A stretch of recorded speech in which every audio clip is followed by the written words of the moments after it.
Assalamualaikum warahmatullahi wabarakatuh. Waalaikumsalam warahmatullahi wabarakatuh. Bismillahirrahmanirrahim.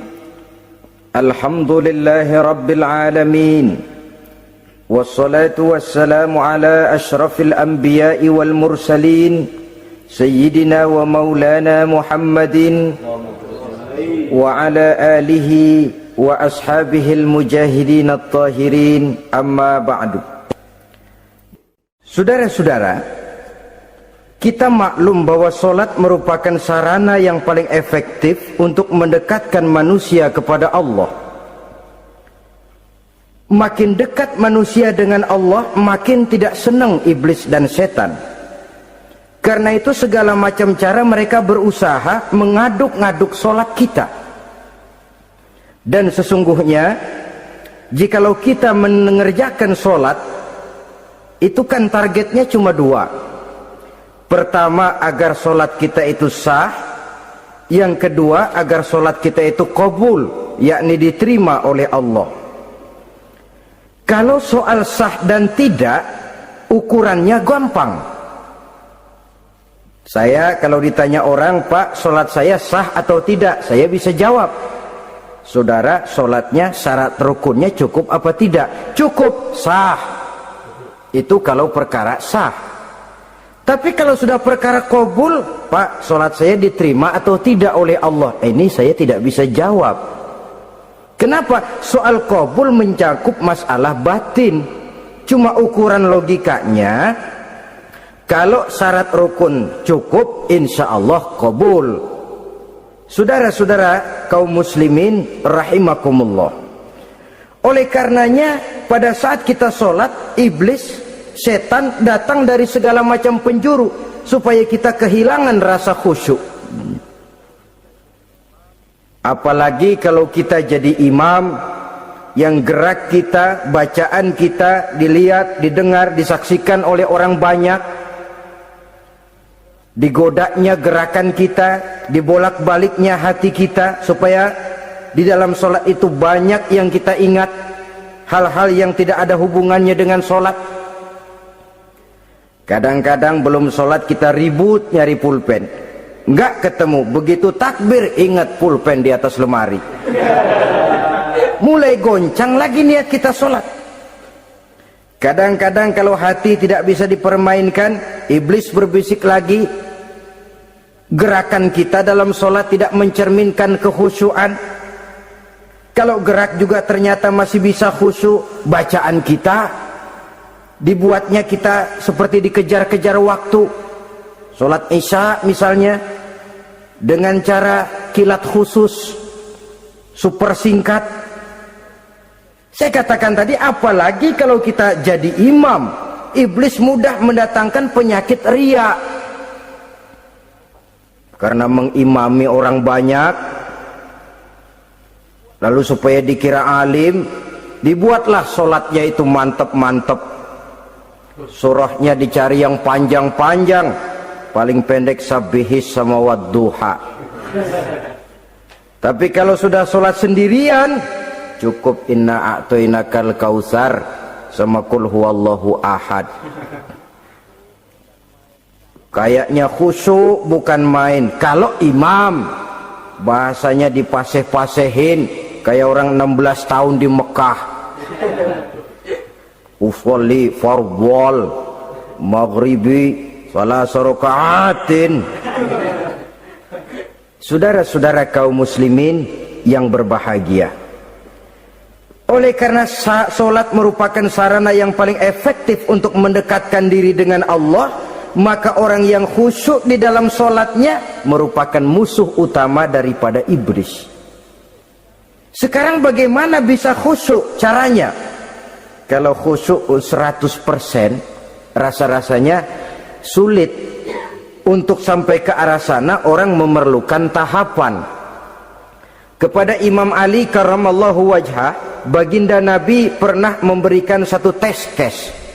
Ali, saya ya Rasul, kalau kau bisa sholat 2 rakaat saja dengan khusyuk, aku kasih hadiah sorban. Baik ya Rasul. Sembahyang Imam Ali. 2 rakaat.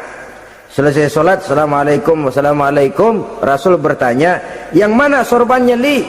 Tanpa nengok, Imam Ali menjawab, yang hijau ya Rasul. Setelah menjawab yang hijau, Rasul berkata, kamu tidak khusyuk li. Kenapa? Soalnya tadi waktu sembahyang mikirin, nanti kalau ditawarin sorban pilih yang hijau aja ah. Sehingga begitu ditanya, refleks menjawab, yang mana li? Yang hijau saja ya Rasul. Oleh karena itu, menurut Al-Imam Nawawi, pada tingkatan yang paling sederhana, sudah sampai ke tingkat khusyuk, asal pada waktu takbiratul ihram ingat kepada Allah. Tapi jangan lupa, itu tangga pertama. Jangan ada fatwa begini lalu aman. Yang penting kan takbirnya ingat Tuhan, belah sononya mau kemana kek. Bukan itu. Itu pada tingkatan pertama sudah sah dipandang khusyuk solatnya orang awam, asal pada waktu takbiratul ihram dia ingat kepada Allah. Tetapi harus terus berusaha agar sepanjang solat dia ingat kepada Allah. Caranya bagaimana? Pertama, menanamkan diri bahwa pada saat kita sedang mengerjakan solat, yang lain tidak ada kecuali Allah. Yang kedua, berusaha memahami apa yang kita baca, sehingga pada saat kita sujud, subhana rabbiyal a'la wa bihamdi, terbayang kemahasucian Allah, kemahatinggian Allah, sehingga hati tidak mengembara, mulut berucap, hati mengikuti apa yang diucapkan. Yang kadang-kadang membuat hati kita jalan-jalan, badan di masjid, badan takbir, badan ruku, tapi hati di pasar, hati di kantor, hati di pabrik, karena yang kita ucapkan tidak berakar di hati. Yang kita baca kita nggak tahu artinya, sangat boleh jadi hati lalu mengembara kemana-mana.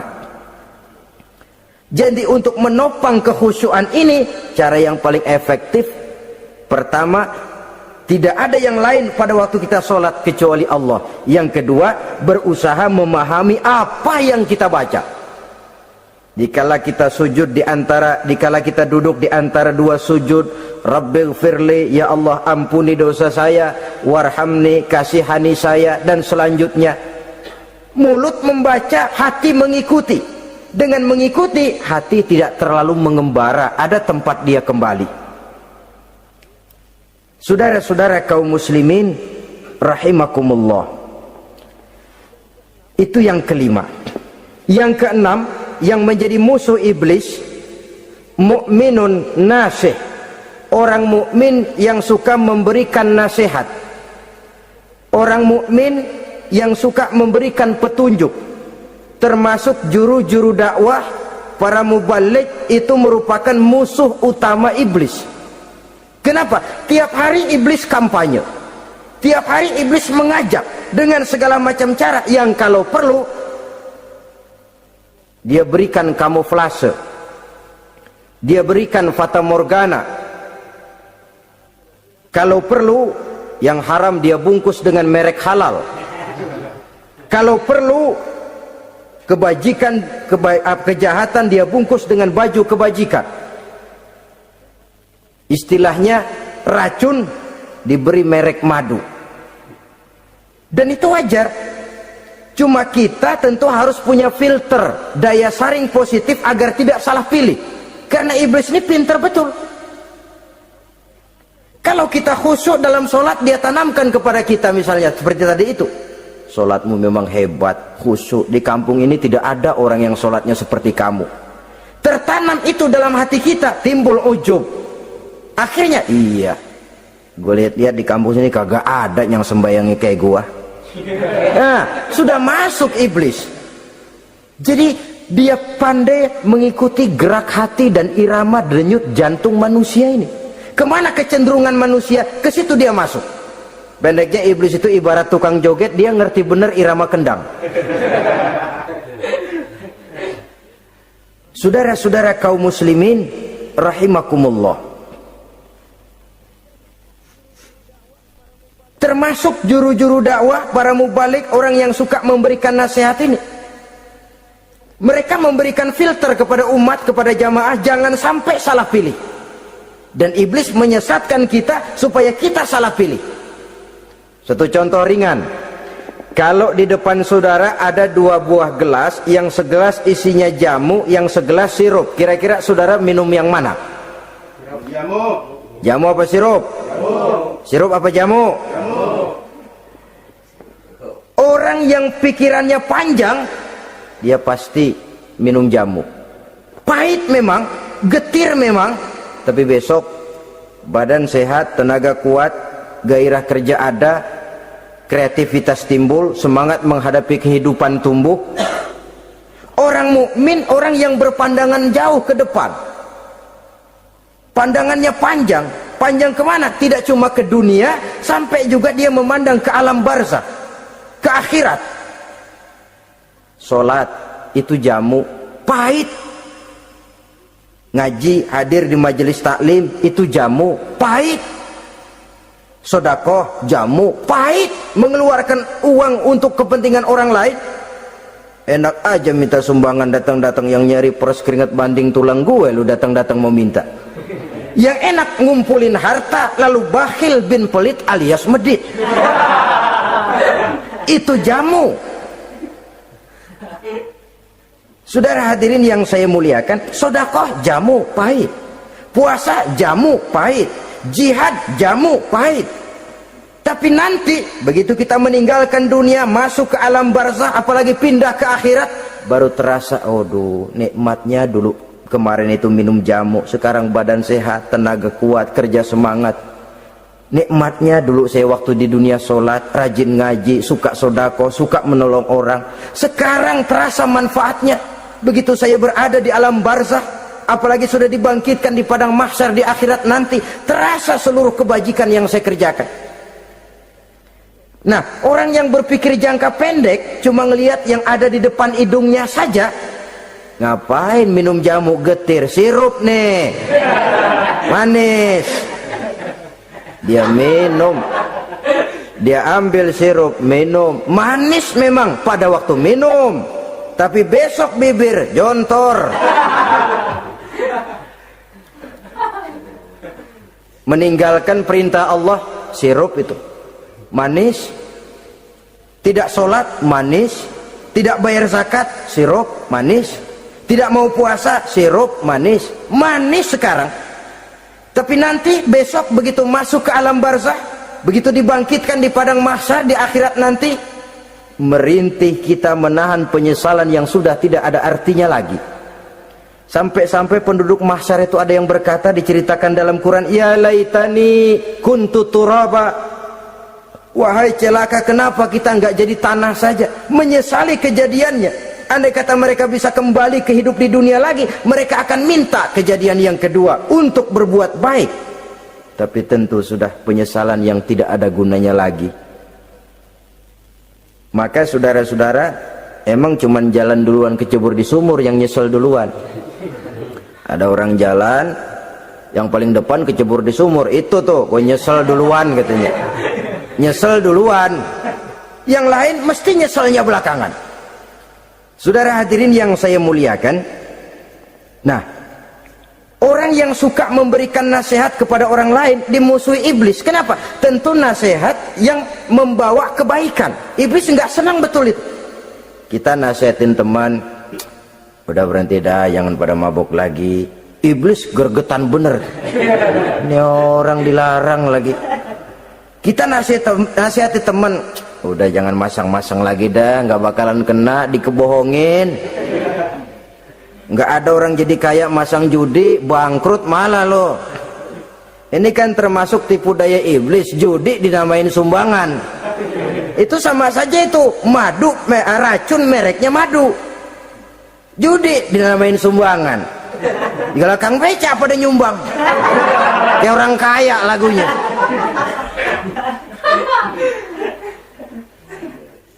Saudara-saudara kaum muslimin rahimakumullah, adalah kewajiban kita memang untuk tawasau bil haq, saling nasihat menasihati. Setiap kita juru dakwah, setiap kita wajib menyampaikan apa yang sudah kita tahu kepada orang yang belum atau kurang tahu. Saudara yang bisa bismillah wajib mendakwahkan bismillah itu kepada orang yang belum tahu bismillah. Saudara bisa Fatihah harus menyampaikan itu kepada orang yang belum bisa Fatihah. persetan dengan orang lain. Apalagi yang cuma kerjanya ngeritik saja, lu baru bisa Fatihah doang udah ngajar. Biar aja yang diajarin gak bisa Fatihah kok. Apa masalahnya pemerataan di bidang keilmuan? Sebab memang biasa penonton itu selalu lebih pandai menilai, kayaknya lebih pintar dari yang main. Sama saja orang nonton bola ngomel melulu, padahal dia sendiri belum tentu bisa main. Dengerin orang pidato pun begitu, monten bisa. Wah, kalau dia yang pidato 1 jam kayak semenit. Tapi kalau si Ano tuh kita udah pegel belum juga mau berhenti. Monten bisa, coba dia suruh pidato udah 1/4 jam masih ama ba'du. Apa mau dibilang ama ba'du?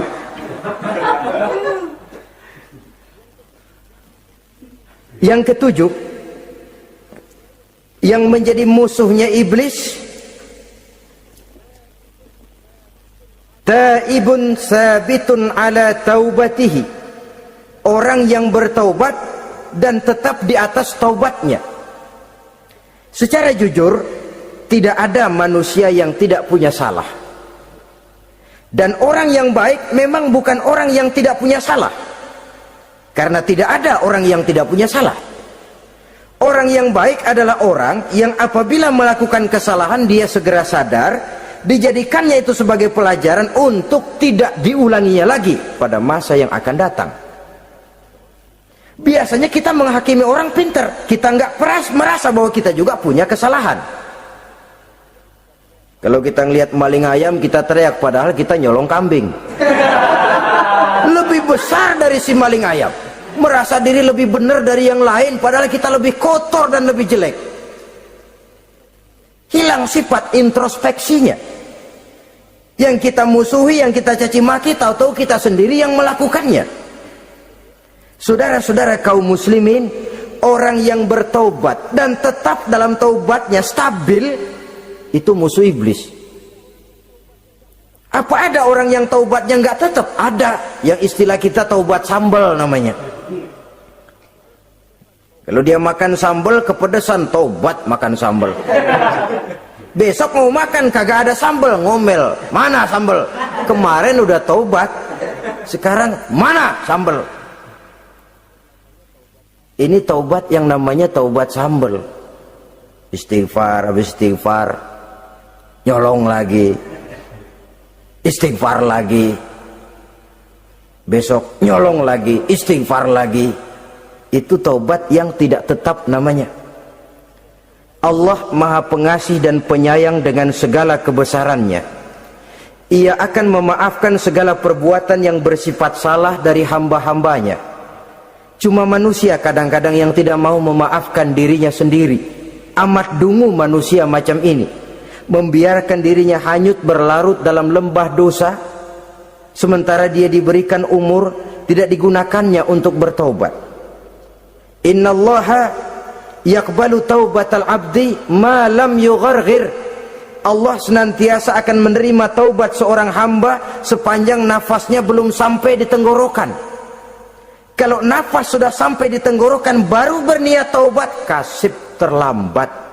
Kayak Fir'aun. Fir'aun itu begitu ditenggelamkan di Lautan Merah, udah cengap-cengap mau mampus, baru ngomong dalam sekaratnya, amantu bi Rabbi Musa wa Harun. Kalau begini mah saya juga percaya sama Tuhannya Musa. Udah sekarat baru mau taubat, malaikat maut gemes banget dilelepin, mati.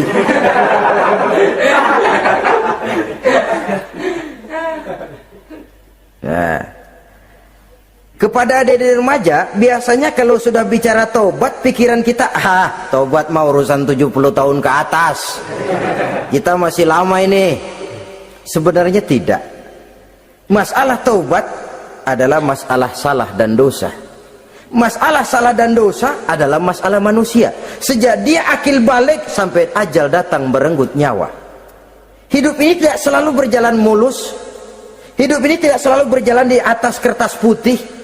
Kadang kita tersilap, kadang kita tersalah. Kadang situasi dan kondisi menyebabkan kita berbuat lain dari yang seharusnya. Itu kehidupan. Silih berganti. Oleh karenanya pesan Nabi, wa atbi'i sayyi'atal hasanah, perbuatan salah ikuti dengan kebajikan, dosa iringi dengan taubat. Jangan nunggu, saya untuk taubat takut nanti bikin lagi. Nah, ini namanya punya harapan mau bikin lagi. Nanti aja dah kalau tua-tuaan. Saudara, kalau dosa itu ditumpuk, itu sama saja kotoran yang menodai hati. Kalau kotoran gak rajin kita bersihin, dia akan berkarat. Dan kalau sudah berkarat, sudah sulit untuk dibersihkan. Itu makna ungkapan Imamul Ghazali, hati manusia sebening kaca. Lapisan dosa yang dia kerjakan adalah debu yang menutupi jernihnya kaca.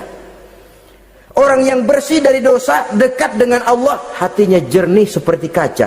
Dari hati yang jernih, radarnya kontak kepada Allah, sinyalnya nyambung, channelnya itu, getarannya hebat. Wajar kalau lalu dia bisa tahu apa yang besok akan terjadi, diberitahu oleh Allah. Yang namanya ilmu laduni itu, ilmu yang ditransfer langsung oleh Allah karena kebersihan hatinya.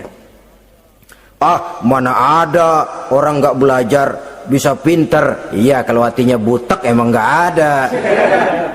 Tapi kalau Allah mau berberangkat dari hati yang bersih, yang kontaknya nyambung kepada Allah, hati itu seperti kaca, kata Imam Ghazali. Dosa yang kita lakukan adalah debu. Kalau debu sedikit datang kita lap, datang lagi kita bersihin, datang lagi kita bersihin, insya Allah nggak sampai jadi noda di atas kaca itu. Tapi kalau nunggu debu itu sampai bertumpuk, besok aja ngelapnya dah, besok aja ngebersihinnya, bertumpuk dia, sulit membersihkannya. Walaupun kena, nodanya tentu tertinggal di atas kaca itu. Karena itu dalam kehidupan remaja misalnya, pemuda misalnya, kita tidak bisa menolak mode, tidak bisa menolak musim. Modenya disco, modenya breakdance, modenya joget, modenya jaipongan, mode pada waktunya habis, ya habis.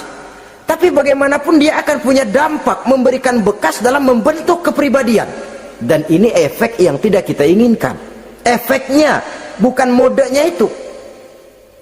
Jadi oleh karenanya saudara-saudara, masalah taubat bukan masalah 70 tahun ke atas, tapi masalah manusia sejak dia akil balik sampai ajal datang merenggut nyawa. Sepanjang nafas belum sampai di kerongkongan, Allah akan menerima taubat seorang hamba. Bahkan dalam hadis qudsi Allah menyatakan, lau amiltumul khotoya hatta mala'atis sama thumma nadimtum fataballahu alaikum. Kalaupun kamu berbuat dosa sampai penuh langit dengan dosamu, kemudian kamu bertaubat dan menyesal, Allah pasti akan menerima taubatmu. Jadi orang yang taubat dengan sebenarnya dan tetap dalam taubatnya, itu musuh iblis. Tapi orang yang taubatnya angin-anginan, iblis demen banget. Dari sembahyang, besok mabok, besoknya lagi nyolong, besoknya lagi zina, besok taubat lagi. Kata iblis, surak, iya lu gocet dah Tuhan.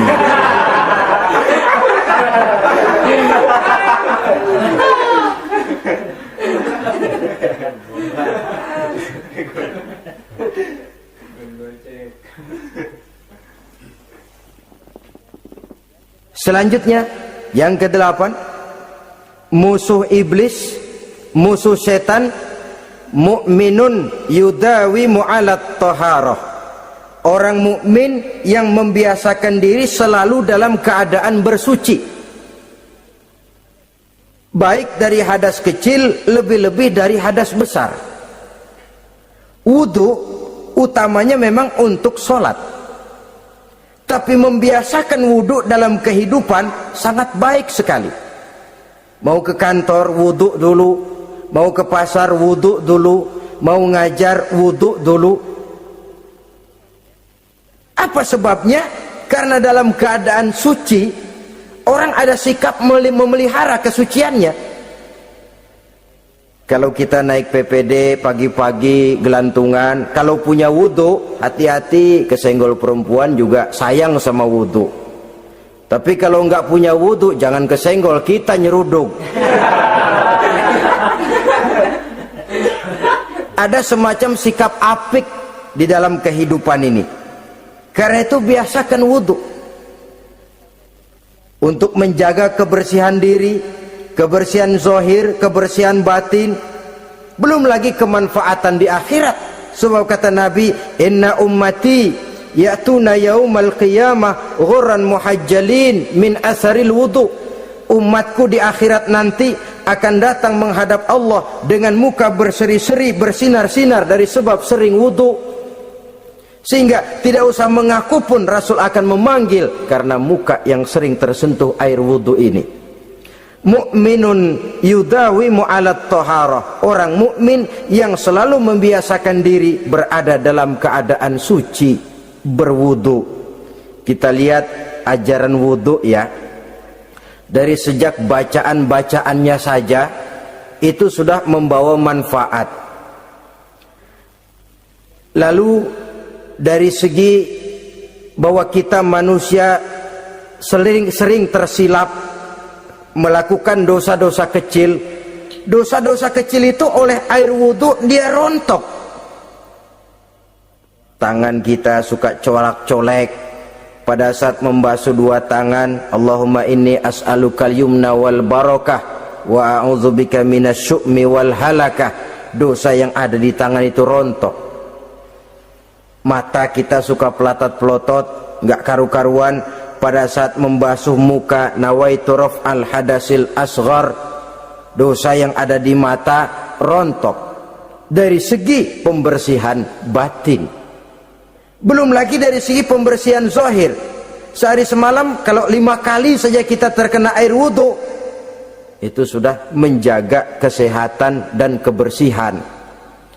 Saudara-saudara kaum muslimin rahimakumullah. Yang kesembilan, orang yang menjadi musuh iblis yaitu mutawarra'un anil haram. Orang yang memelihara diri dari yang diharamkan oleh Allah. Terpelihara dirinya, terpelihara yang dimakannya, yang diminumnya dari jenis-jenis yang haram, baik sedikit maupun banyak. Jangan cuma teriak haram waktu sedikit, tapi giliran banyak halal.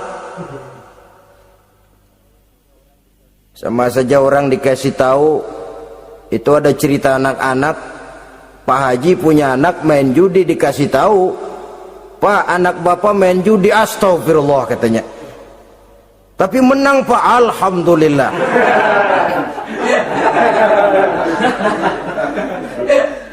Ini kan sama saja, giliran sedikit dibilang haram karena dia nggak dapat jatah, begitu dapat banyak dan dia kecipratan jadi halal.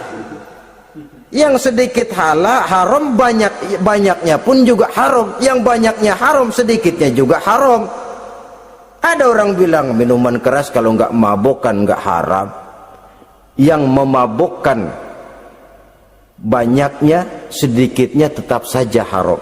Ma askaro kasiruhu faqaliluhu haramun. Apa yang banyak menyebabkan jadi mabuk, sedikitnya pun juga haram. Saudara-saudara kaum muslimin, yang ke-10 yang terakhir, musuh daripada iblis ialah mukminun rahimun. Orang mukmin yang berhati pengasih. Orang mukmin yang suka menyambung silaturahmi. Orang mukmin yang tidak suka bertengkar. Orang mukmin yang tidak suka marah-marahan. Kalaupun terpaksa marah, tidak lebih daripada 3 hari. Jadi boleh saja marah kalau alasannya tepat, tapi nggak lebih dari 3 hari. Kalau perlu bikin perjanjian, kita marah ya 3 hari. Itu limit. Tidak halal kata Nabi bagi seorang muslim menjauhi saudaranya lebih dari 3 hari. Tidak halal itu artinya haram. Kita ini kadang-kadang kalau sudah marahan sama tetangga kah, sama teman kah, kadang-kadang suka berlaku perpanjangan waktu. Tidak cukup perpanjangan waktu, ditambah lagi perpanjangan generasi. Enggak cukup kita yang marah, orang lain kita sundut-sundut supaya ngikut marah lagi. Marah pakai ngundang. Kayak mafia lagunya, udah dia marah, orang lain lagi disuruh marah. Saudara hadirin yang saya muliakan, mukmin yang punya sifat belas kasih, berhati jernih, itu musuh utama dari iblis.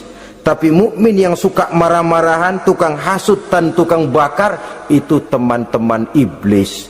Oleh karena itu, mudah-mudahan kita semua menjadi musuh iblis, dan jangan menjadi musuh iblis, jangan menjadi teman iblis. Sebab iblis sudah kadang memproklamirkan permusuhan. Sekali dia musuh kita, selamanya dia akan tetap menjadi musuh kita. Berusahalah untuk menjadi musuh iblis, dan jangan sekali-kali toleransi. Jangan berusaha menjadi teman iblis. Inilah yang kita bicarakan pada pertemuan ini. Mudah-mudahan ada manfaatnya. Terima kasih atas segala perhatian. Mohon maaf atas segala kekurangan. Wassalamualaikum warahmatullahi wabarakatuh. Waalaikumsalam warahmatullahi wabarakatuh.